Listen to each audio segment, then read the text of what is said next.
Coming up now on your spoiler-free wrestling news rundown, Becky Lynch is officially a free agent, and other WWE stars are nearing the end of their contracts as well.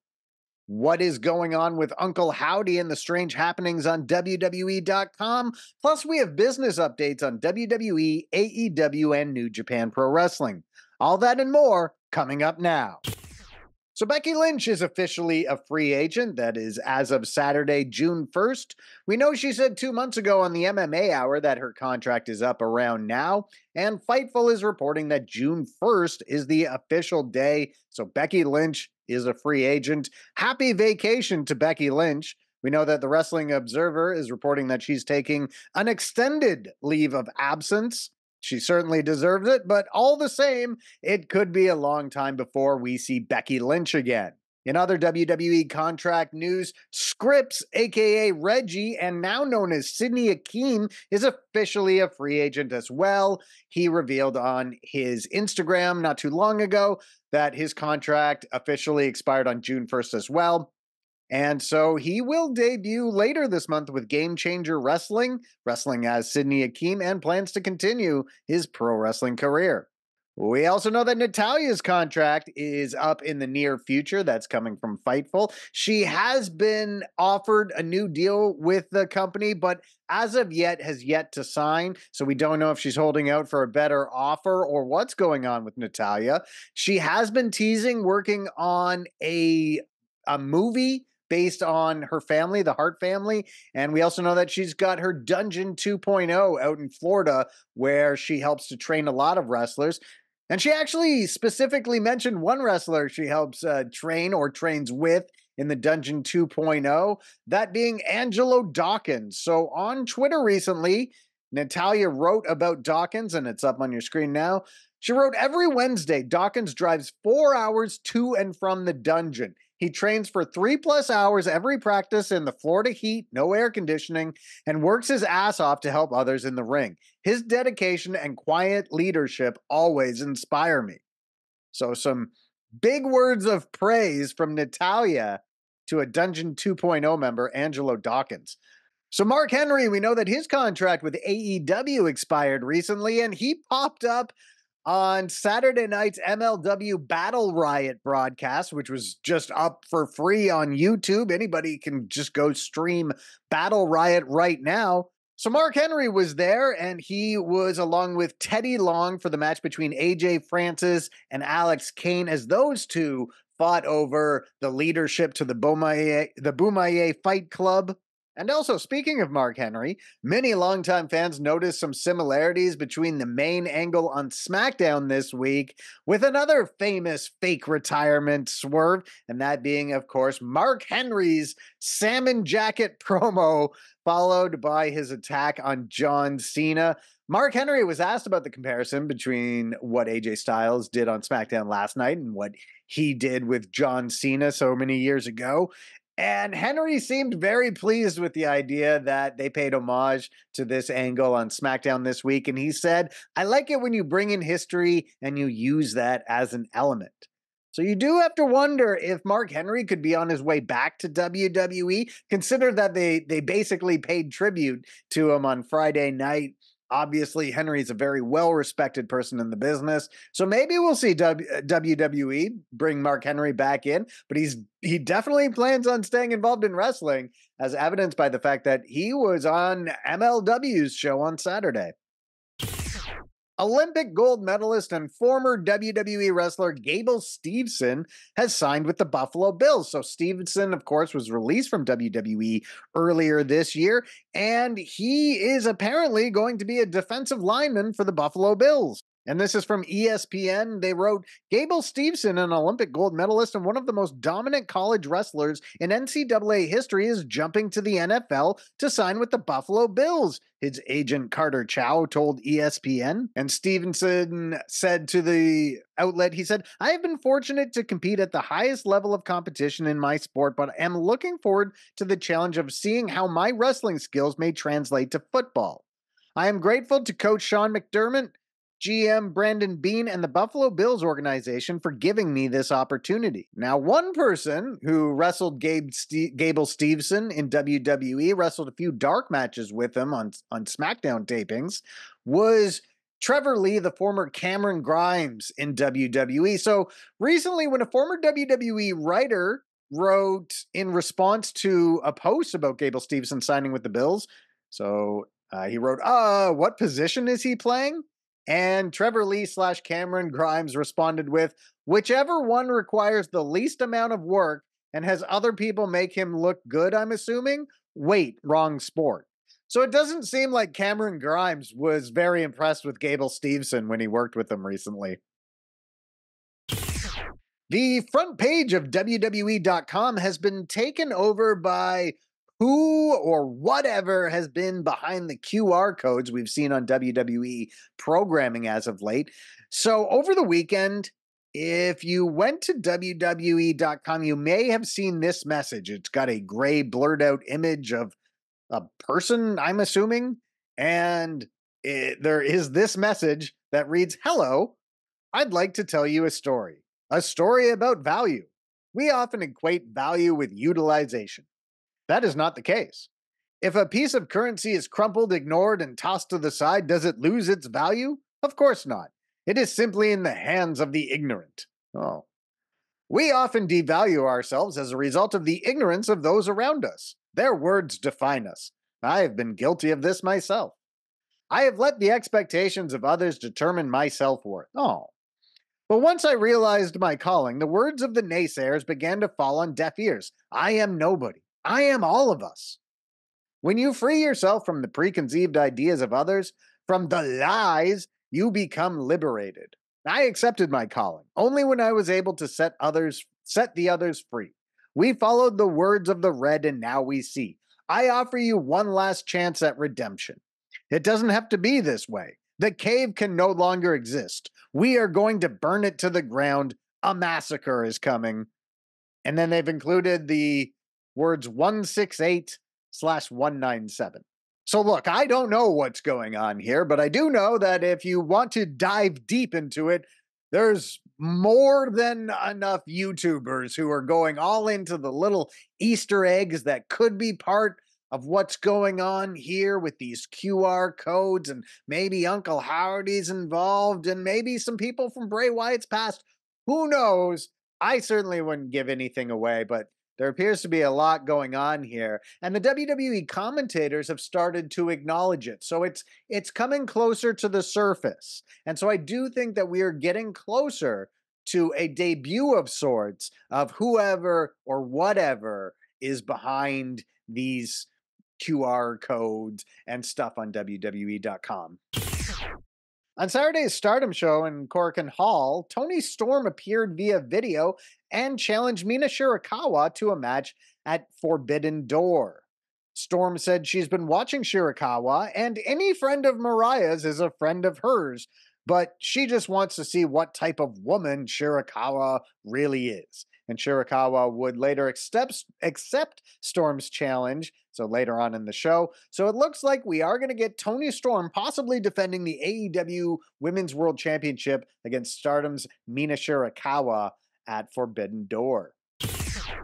Knockouts champion Jordynne Grace will challenge Roxanne Perez for the NXT Championship at Battleground next weekend. But after that, Grace plans on issuing an open challenge for her Knockouts title at TNA Against All Odds on June 14th. This was something she revealed while on Busted Open Radio this weekend. So we could potentially see some crossover between WWE and TNA wrestling on that show. Perhaps we see someone from WWE show up at Against All Odds. We'll just have to see. Speaking of Jordynne Grace, her segment on NXT this week was the highest rated of the show. And NXT this week did a phenomenal television rating. They actually drew their best TV rating since January. They averaged 703,000 viewers and a 0.24 rating in the 18 to 49 demographic. And so up on your screen now, and this is just from the Wrestling Observer newsletter website, and it's got Tuesday's episode of NXT in comparison to the last 10 weeks of the show, and you can see nothing comes close to that 0.24 that they did on Monday, and the 703,000 viewers.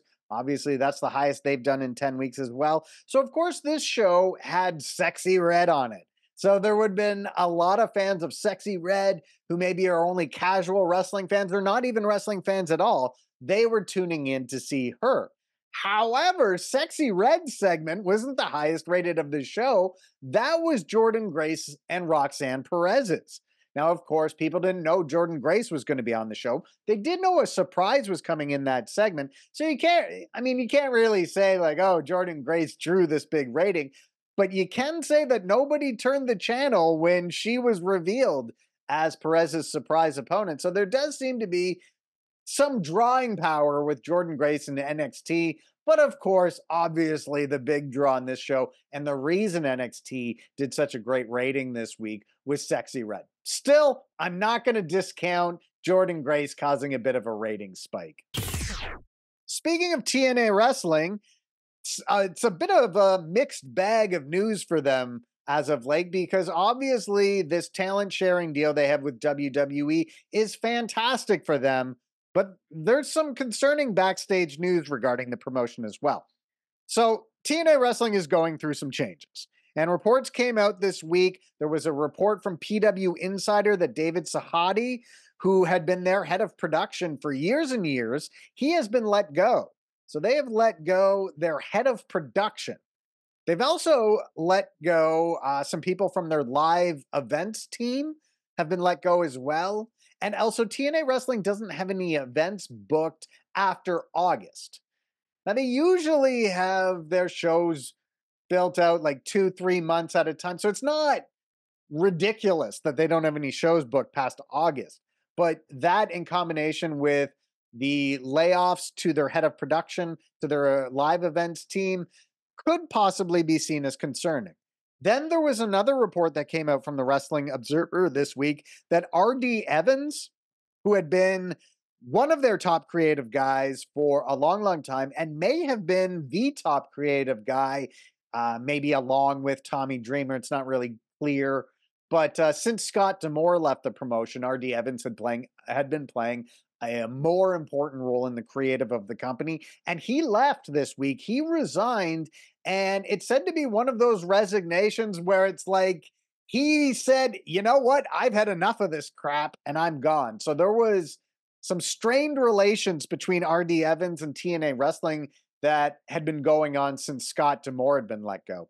Speaking of Scott D'Amore, by the way, as we mentioned in a previous video, he has trademarked the name Maple Leaf Wrestling. Of course, he runs Border City Wrestling in Windsor, but you got to wonder if his trademarking the term Maple Leaf Wrestling is a sign that he's possibly starting a new promotion, or a promotion with a more national or international scope than his Border City Wrestling promotion in Windsor has. So we'll see. There was an absolute shocker in the Best of the Super Juniors. So Hiromu Takahashi, the 4-time winner of the Best of the Super Juniors, the all-time winningest wrestler in the Best of the Super Juniors, he got knocked out. He did not make it to the single elimination round. He finished third in his block in the round robin portion, so he does not advance to the semifinals or the finals. So he was defeated by Taiji Ishimori in the main event of New Japan Pro Wrestling show from Korakuen Hall on Friday. And that knocks Takahashi out of the round robin and has Taiji Ishimori clinching the top spot in his block. So the semifinals in this tournament are on Monday, and they will be El Desperado versus Doki and TJP, possibly as his Aswang character, against Taiji Ishimori. The winners will then wrestle in the main event of New Japan Pro Wrestling Dominion on June 9th, and that match is actually main eventing the show. It's going to be the headline match of that show, even over Jon Moxley versus Evil for the IWGP World Heavyweight Championship. And this is because New Japan Pro Wrestling conducted a fan poll, and the fans voted that they would rather have the Best of the Super Junior Finals as the headline match than Moxley versus Evil. Of course, maybe they assumed Hiromu Takahashi would be in the finals, but he definitely is not. Also, we've got some updates on AEW wrestlers who are having visa issues. So the reason you haven't seen Komander and Beast Mortis, that's the former Black Taurus, the reason you haven't seen them in AEW in a while is because they are in Mexico working on getting their visa renewed. Their visas are said to have been approved, but apparently the Mexican government is just very slow at getting the physical visas out. And so Komander is said to have been waiting for about 3 weeks, and it's normally supposed to be a 10 business day wait. So we're not going to see Komander and Beast Mortis again until the Mexican government mails them their work visas. So WrestleNomics filed a public records request with the Pennsylvania Athletic Commission to obtain a record of receipts related to WrestleMania 40, and they got a response this week.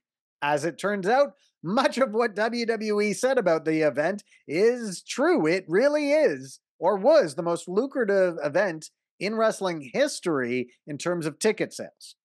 The most lucrative wrestling show in history is any of the WWE in Saudi Arabia shows because they get $50 million a show from the Saudi Arabian government or the Saudi Sports Authority every time they run one of those shows.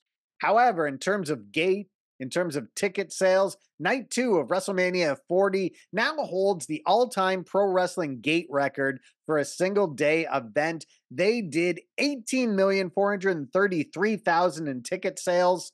And Brandon Thurston has noted in his report here that that number does not include ticket fees. So people paying on Ticketmaster.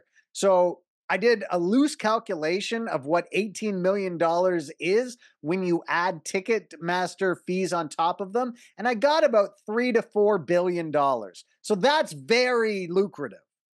And night 1 of WrestleMania 40 is the second highest gate ever, and that's at 17,656,000. And again, Brandon Thurston notes that that figure does not include Ticketmaster fees. So up on your screen now is just a screenshot of the response to the public records request. And those earlier numbers, that's the amount of money brought in from the events leading up to WrestleMania. Of course, the SmackDown, the Hall of Fame, the NXT events, and all those. So WrestleMania 40, very successful. And the buy rate for AEW Double or Nothing looks to be pretty good. So in the Wrestling Observer newsletter, they noted that the show probably did around 133,000 buys on pay-per-view. Now, these are never concrete numbers because you're getting some numbers from pay-per-view carriers, but you're not getting from others. So you're kind of looking at what the trend is. It's a difficult calculation. But 133,000 buys, I think, can be considered pretty good. It is up about a little under 10% from what AEW Dynasty did. Now, it is fairly well below what AEW Revolution did. AEW Revolution did much, much better. It was up around 180,000 is the estimation I've heard for that. Again, these are just estimations. And all of these fall below the AEW record, which was CM Punk's return show in 2021 at All Out. And that show did over 200,000 buys. And one more quick business update. Again, this is from the Observer, and it concerns New Japan Pro Wrestling's popularity. And unfortunately, the popularity of their streaming service, New Japan World, is decreasing. So it was written in the Observer that the subscriptions to the service are down to 100,000 subscribers. And that's actually down considerably from the highest number it was reported at, which was 140,000 subscribers. And that was in January 2023. So a year and a half ago, they were up at 140, down for, they've all almost lost a third of their subscribers in a year and a half. That's possibly concerning news for New Japan Pro Wrestling. Obviously, their popularity has been decreasing. They've lost several big name stars, including Kazuchika Okada, Will Ospreay. Jay White wasn't that long ago either. I still very much enjoy the product and have been enjoying the recent Best of the Super Juniors tournament, but evidently some people are tuning out of New Japan right now. I do think that New Japan Pro Wrestling Dominion next weekend is going to be a great show, and encourage people to tune in for that. But that's going to do it for this video, everyone. Make sure you click the like button, the subscribe button, and the notifications bell, and we'll see you again next video. Thanks again.